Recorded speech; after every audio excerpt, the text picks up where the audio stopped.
Assalamualaikum warahmatullahi wabarakatuh. Waalaikumsalam warahmatullahi wabarakatuh. Saya Lutfan Ihsan, Suharputra dari Yayasan Pendidikan Islam Nurul Huda, akan mempresentasikan tentang teori belajar behavioristik secara umum dan dalam perspektif Islam. NIM 225600329, dosen Dr. Lalu Muhammad Samiuddin, MPD, mata kuliah Psikologi dan Profesionalisme Pendidikan. Kampusnya sih. Kampus STIE Ganesha. Oke, next.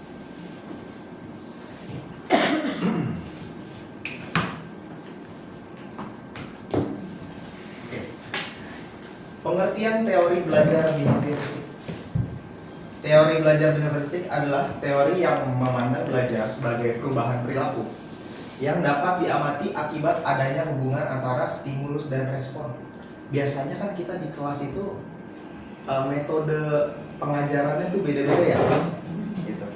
Nah, kalau misalkan kita memberikan metode yang menarik seperti ada games atau segala macam, itu nanti respon positif siswa itu bisa seperti yang di depan ini. Ada yang memperhatikan, ada yang mencatat, ada yang antusias memperhatikan kita, ada juga yang ikut berpartisipasi. Contohnya misalkan ada yang antusias nanya, "Pak, kalau ini kenapa sih? Kalau ini gimana sih? Ini gimana caranya?" Seperti itu. Terus ada juga yang, "Ya, gimana? Udah ngerti?" Oke. Kayak gitu. Oke, lanjut. Oke, menurut teori ini, perilaku manusia dibentuk oleh lingkungan.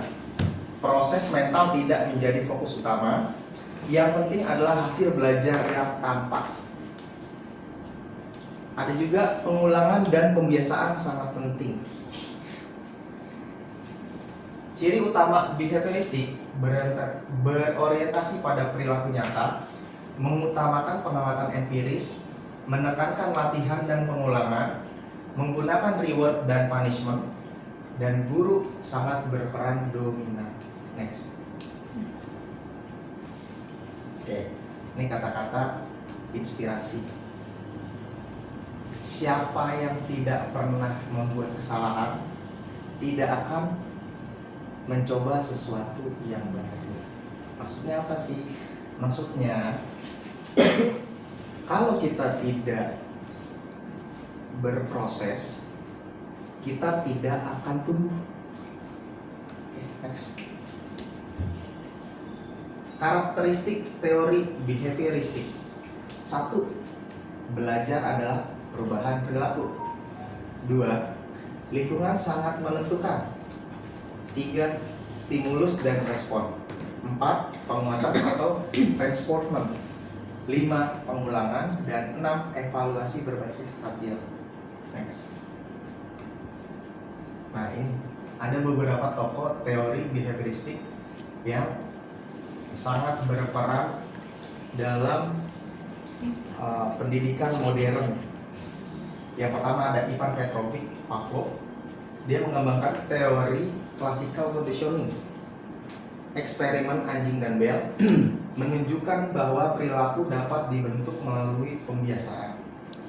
Yang kedua ada Edward Lee Thorndike, mengembangkan connectionism, hukum kesiapan latihan dan akibat, trial dan error dalam belajar. Yang ketiga ada John B. Watson, pelopor behaviorisme modern, menolak kajian kesadaran, fokus pada perilaku yang diamati. Terakhir ada B.F. Skinner, mengembangkan operant conditioning, penguatan positif dan negatif perilaku dipengaruhi konsekuensi. Oke, next. Nah, ini ada kita bahas teori classical conditioning Pavlov. Mungkin Bapak Ibu juga udah pernah lihat ya, bahwa perilaku dapat dibentuk melalui hubungan antara stimulus netral dengan stimulus alami. Seperti yang dilakukan oleh Pavlov. Itu dia melakukan eksperimen anjing diberi makan, dia mengeluarkan air liur. Terus bel dibunyikan bersamaan dengan makanan. Jadi ketika bel dibunyi, makanan datang, anjing makan. Setelah pengulangan setelah pengulangan terus menerus, ketika si anjing mendengar suara bel, otomatis dia makan. Minta Berpikiran, makanan. ya itu jam makan. jam makan. Betul. Sehingga dia mengeluarkan air liur. Next. Nah, ini contoh dalam pendidikan. Guru memberikan pujian kepada siswa yang disiplin atau siswa yang teladan. Kelebihannya apa sih? Kelebihannya bisa untuk membentuk kebiasaan siswa dan mudah diterapkan. Tapi sisi negatifnya itu bersifat mekanis. Jadi harus ada pengulangan terus-menerus untuk merangsang stimulus siswa dan kekurangan memperhatikan proses berpikir. Jadi siswa tuh nggak pakai mikir lagi. Kalau misalkan begini, pasti nanti gitu.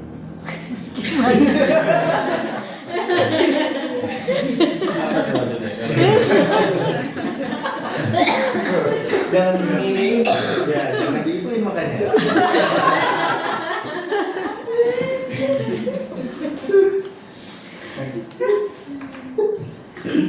Oke, sekarang kedua ada teori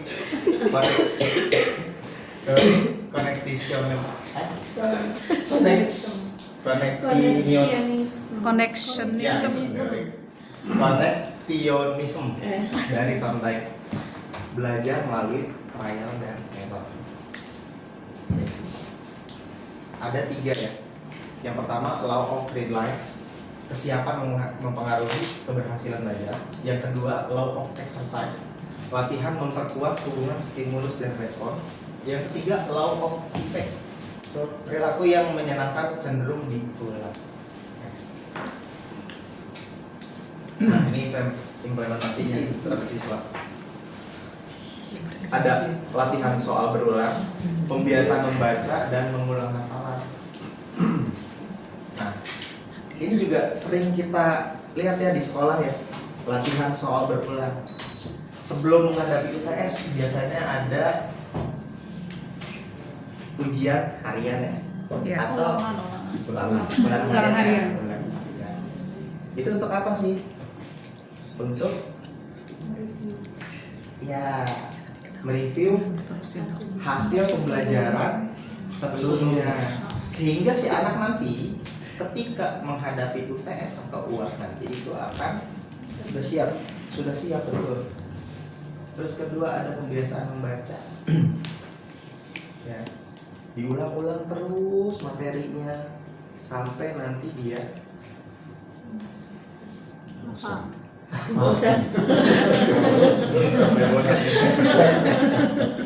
Sampai dia memahami, oh kalau ini begini, kalau ini begini. Yang terakhir nih biasanya pelajaran tahfiz ya, hafalan diulang ya kan. Mungkin kalau misalkan di tingkat SD ada hafalan perkalian. Ya. Terus ada apa lagi Bima kira-kira?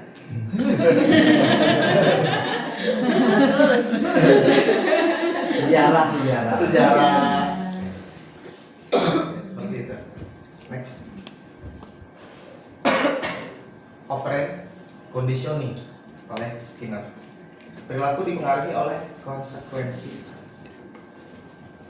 Reinforcement positifnya memberi hadiah agar perilaku meningkat. Reinforcement negatifnya menghilangkan sesuatu yang tidak menyenangkan.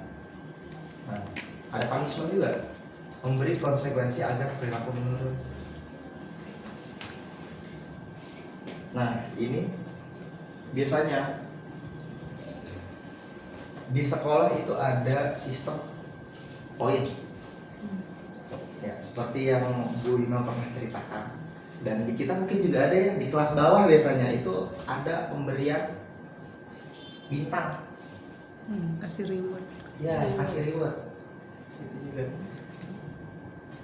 Untuk apa? Untuk si anak atau siswa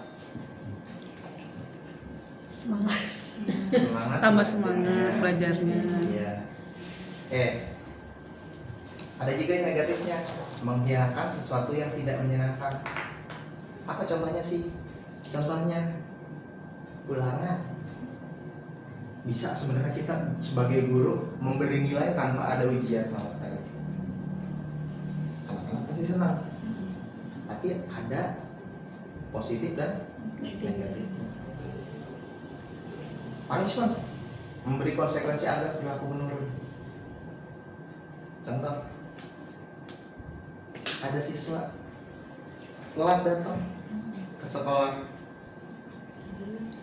dipanggil ke depan, disuruh Baca doa. baca doa, suruh nyanyi, seperti itu. Apel WC.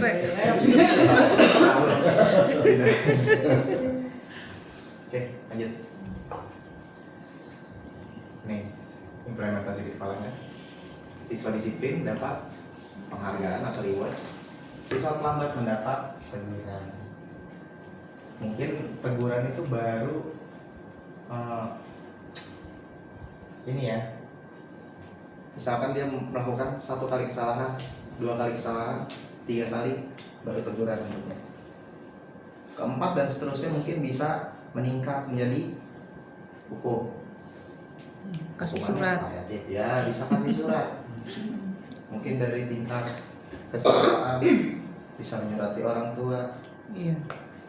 berdiskusi dengan orang tua bagaimana ini perilaku anaknya seperti ini. Atau mungkin balik lagi ke materi kemarin, di rumahnya sedang ada apa, Iya. Ada masalah. faktornya. Oke, next.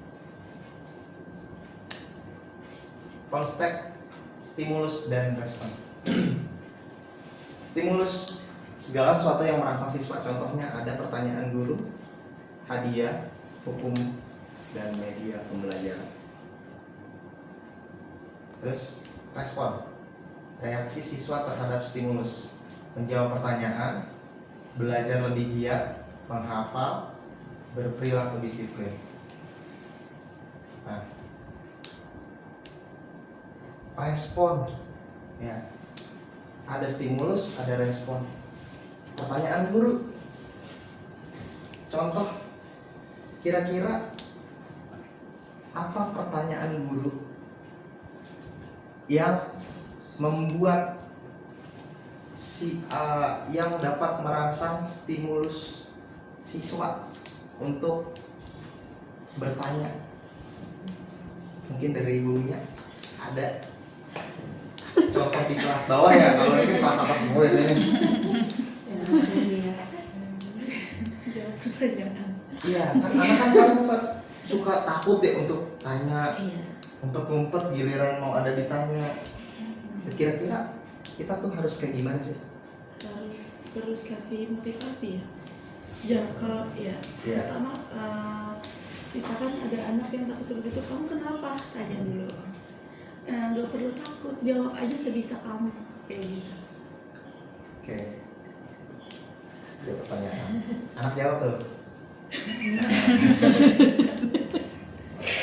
Terus biasanya kalau misalkan kayak gitu,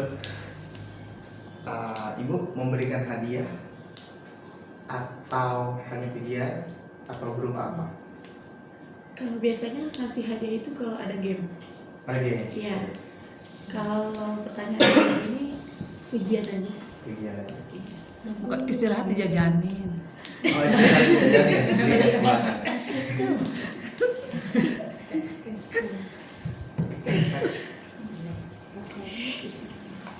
Penguatan dalam pembelajaran. Nggak tahu nih. Respon positifnya memberikan sesuatu yang menyenangkan, pujian, hadiah, sertifikat, atau tepuk tangan. Respon negatifnya menghilangkan sesuatu yang tidak menyenangkan, seperti nggak dikasih tugas, biar siswa disiplin. Oke anak-anak, mau tugas nggak? Enggak. Enggak mau. Nggak mau. Pulang. Tapi mau boleh nggak? Mau. Lebih rajin ya. Nanti kita nggak ada ulangan. Yes. Terus nanti negatif gitu. Implementasi dalam pembelajaran di sekolah dasar. Nah ini biasanya Bu Ima nih. Salah gitu. Pembiasaan membaca doa, hafalan perkalian dan reward untuk siswa. Disiplin. Di madrasah, pembiasaan sholat berjamaah, pembiasaan membaca Al-Quran, dan pemberian poin karakter.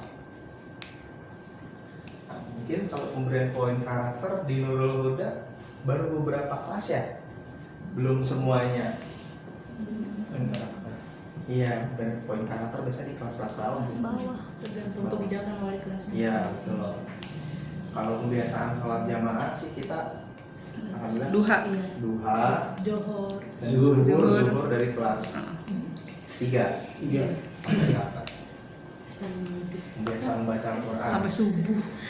Rewardnya malaikat rohim hati. Rewardnya pahala. Oke, next. Perspektif Islam terhadap belajar. Dalam Islam, belajar tidak hanya perubahan perilaku, tapi juga ada proses mencari ilmu, pembentukan akhlak, penguatan iman, pembinaan rohani, dan pengembangan akal. Seperti di Quran surat Al-Alaq ayat 1-5. Bunyi. Ya. Ikra. Ikra. Yang berisi tentang perintah membaca dan belajar. Terus ada juga Quran surat Az-Zumar ayat 9 yang berbunyi, apakah sama orang yang mengetahui dengan orang yang tidak mengetahui? Dan ada juga hadis riwayat Ibnu Majah yang berbunyi, Hadisnya Yang ini apa? apa semua? ilmu wajib bagi setiap muslim. Utlubul ilma. Kalau boleh dalam bisin, Pak. Ala kulli muslimin. Next. Jangan tes kita. Oke, dalam perspektif Islam, teori belajar tidak hanya membahas perilaku lahiriah, tapi ada juga pembentukan akhlak, kesadaran spiritual, niat, tanggung jawab moral, dan hubungan manusia dengan Allah.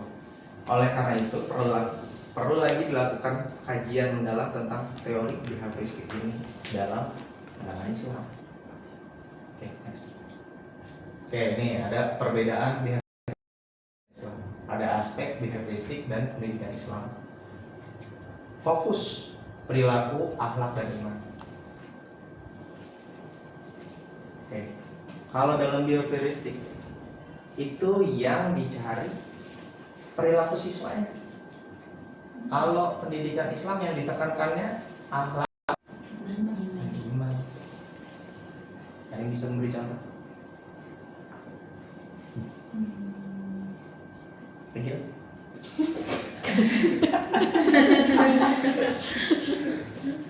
Tunjuk aja. Halo.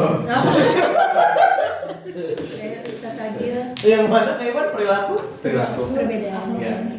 Kayak gimana? Kan aspeknya fokus nih. Aspek fokus. Behavioristiknya perilaku. Nah, dalam pendidikan Islamnya akhlak dan iman. Aku bantu jawab deh. Ya, terima kasih. Mungkin ini ya, kalau dalam madrasah kan akhlak itu ditekankan minimal ada guru itu mengucapkan salam, kemudian salim. Mungkin kalau behavior itu kan lebih ke umum ya, perilakunya aja, maksudnya bukan konteks lebih ke apa ya, condong ke akhlak dari situnya sih yang keislaman mungkin gitu. Oke.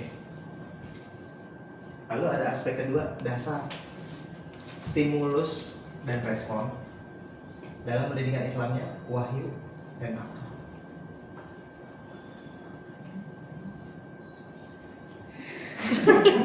Seperti apa?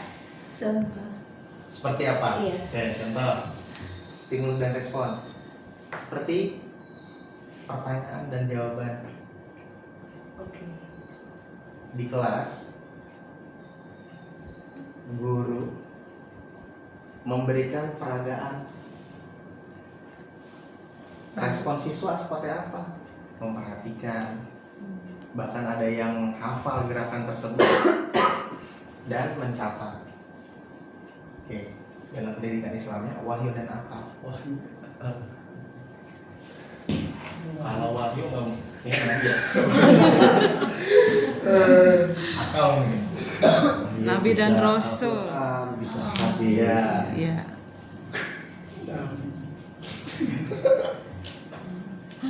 Oke, tujuan perubahan perilaku dan insan kamil. Oke, kalau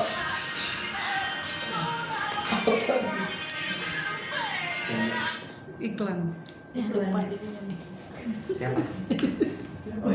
Bang Jabal. dan gue aja namanya juga. Tujuan Tadi kemari, perubahan pakai perilaku dan matiin. insan kamil. Aspeknya tujuan perubahan perilaku. Jadi perubahan perilaku anak itu, Dari kebiasaan. iya, dari kebiasaan sehari-hari. Bisa tolong. Iya, betul. Nah, kalau insan kamil, mungkin Pak Jidalan lebih paham ya? Oh paham benar. Biasa ceramah. Iya. Kalau dari apa BH. Iya. Tapi benar ya. Jadi kan memang targetnya itu adalah bagaimana seorang anak manusia itu mendapatkan perubahan perilakunya yang sangat dipengaruhi Yang BH. salah satu oleh lingkungan di sekitarnya yang membentuk seorang anak manusia itu. Nah sementara kalau dalam pendidikan Islam kan memang dia fokus pembinaannya di akhlak, kemudian yang didasari oleh iman yang semuanya itu tuntunannya itu dari wahyu yang terdiri dari Al-Quran, hadis dan juga bagaimana apakah itu logik atau tidak kan gitu. Sehingga nanti diharapkan dari tuntunan wahyu dan akhlak itu wahyu dan akal ini seorang anak manusia itu bisa menjadi Insan insan kamil. yang sempurna berdasarkan wahyu dan akal itu kemana mereka menuju seperti itu. Kamilah.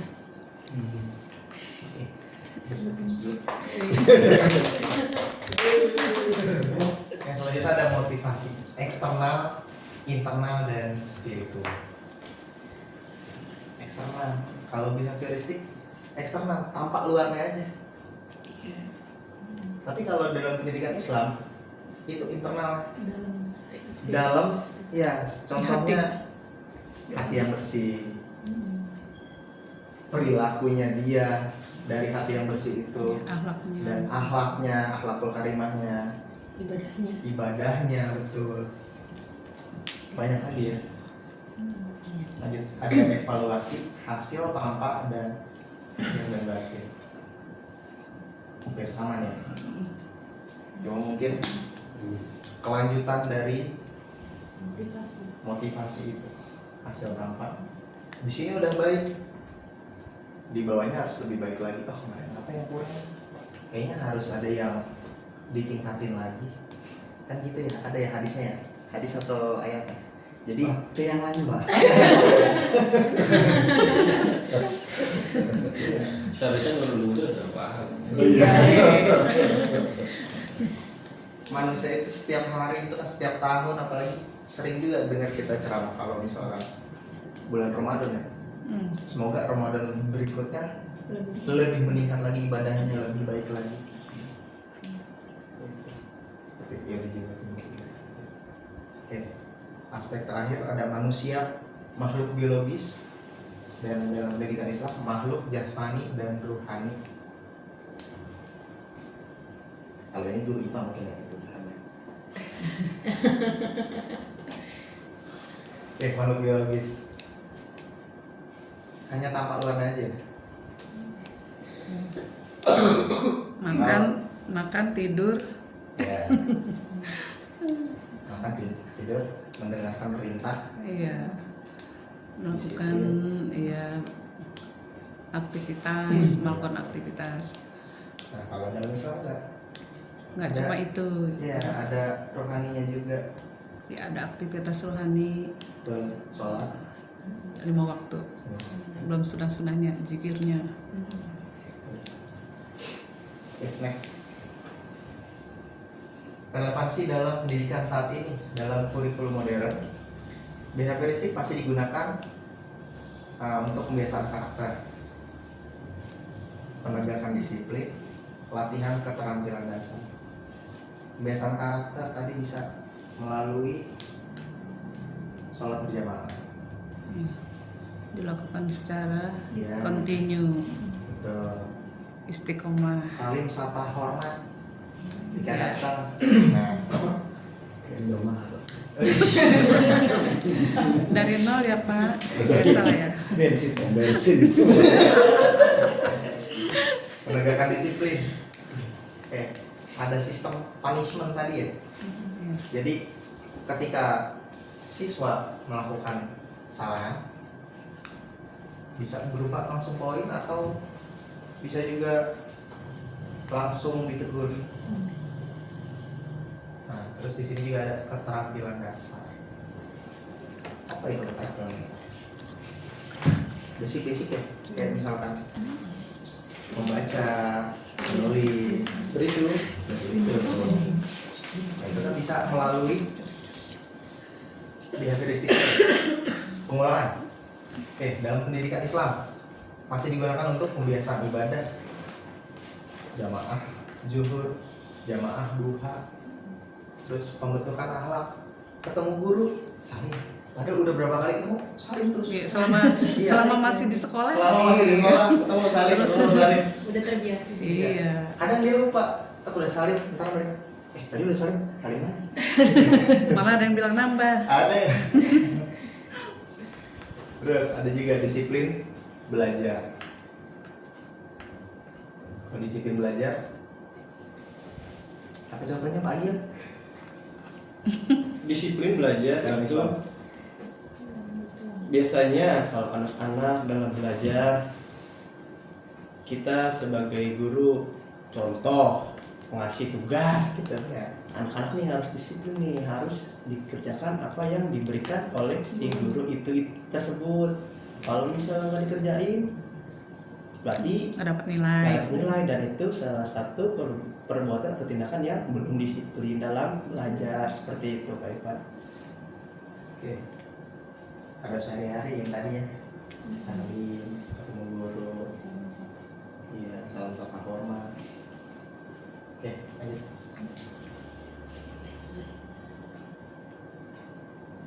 Oke, ini ada kajian jurnal ilmiah yang ditulis oleh Izzatul Rusuli tentang refleks teori belajar behavioristik dalam perspektif Islam, dan ada juga yang ditulis oleh Vera Andriani, teori belajar behavioristik dan pandangan Islam tentang behavioristik.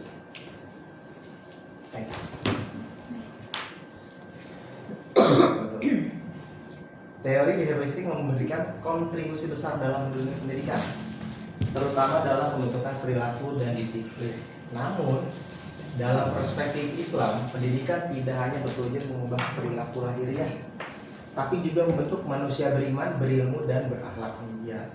Karena itu, penerapan teori behavioristik perlu diselaraskan dengan nilai-nilai Islam agar pendidikan menjadi lebih utuh dan cermat. Oke, baik. Oke, sebelum jawabnya, tadi penyampaian sudah luar biasa. Kalau di sekolah apa ini? Sehari Etik sama teh. atau sama etik ya? Berarti jarang berbicara di depan kelas ya? Di belakang layar. Depan layar. Atau maksudnya lebih ke Di belakang layar. Tapi sekarang bisa kok, bisa. Iya. Kalau di radio. Dibiasain ya Pak. Iya. Nah ini tadi coba, ini bagus loh, saya lihat materi ini Dek, banyak apa namanya, insight baru gitu yang bisa dimunculkan. Bagus ini materi. Kalau misalnya ibu atau salah satu mengambil judul tesis ini boleh ngambil sih. Misalnya nggak ada judul tesis apa jurnal. Oh, jurnal akhir ya. Perpaduan antara teori karakteristik. Lagi. Udah mau akhir tadi. Ya. Refleksi dari teori belajar karakteristik dan karakteristik bagus ya. Artinya dari teori ini, dari bahasan ini banyak bisa dimunculkan judul tesis gitu. Nah salah satu dulu yang Bu Ima ya